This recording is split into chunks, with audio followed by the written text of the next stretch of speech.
Hello guys, good evening. Let's have dinner together. Today, ang dinner natin is, ang tawag natin dito is thrice cook adobo. So thrice kasi, una yung chicken, pinakuluan niya, tapos pagkakulo, frinay, and then inadobo. So thrice cook. So tikman natin kung masarap ba yung thrice cook adobo. Yan. Tayo sabaw.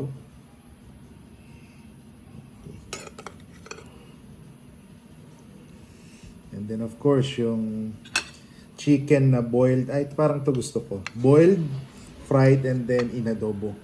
Okay. Na natin. I'm sure namimiss ito ng mga followers natin abroad yan. Chicken adobo.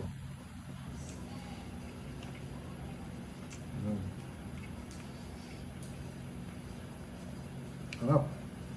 It's your typical adobo pero may additional taste yung pagkaka-fry niya. No? Samahan naman nga natin itong meron kasi ako in-order sa online na pickled garlic. Healthy daw siya. So try natin kung kaya ko siyang kainin. Buong pickled garlic. Kaya natin ng rice and potato. Yan.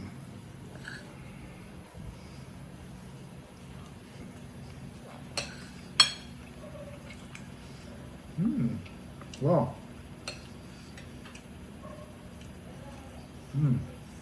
Ang sarap ng garlic, hindi matapang yung lasa niya. Well, because it's pickled na rin, no? Ang sarap. Nga pala. Hello nga pala kay sa mga inaanak ko at pamangkin ko kay Eli Fajardo and Vince Fajardo. And kay Tita V Nabong. No, thank you Tita for always sharing my videos sa our vlog. Maraming salamat. And all the barangay officials of Dampol 2nd A, Pulilan, Bulacan. Maraming salamat po sa inyo. Lalong-lalo na si Konsehal Tess Mariano Castro. Maraming salamat ate for always supporting our channel. So I know soon magkikita-kita tayo. Hello sa mga barangay officials nyo and all the members of, and all the, the resident of Barangay Dampol 2nd A, Pulilan, Bulacan. Maraming salamat po. So yan, kain tayo guys. Sarap. Konting sabaw pa. Yan. Chicken, the thrice cooked adobo. Sarap.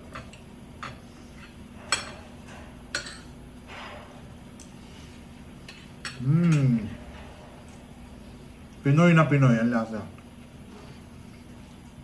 Filipino food talaga, kakaiba. Masarap. Kayang ipagmalaki kahit saan. Guys, please continue supporting our channel kasi dito, chill lang, kain lang, walang arte. Approve!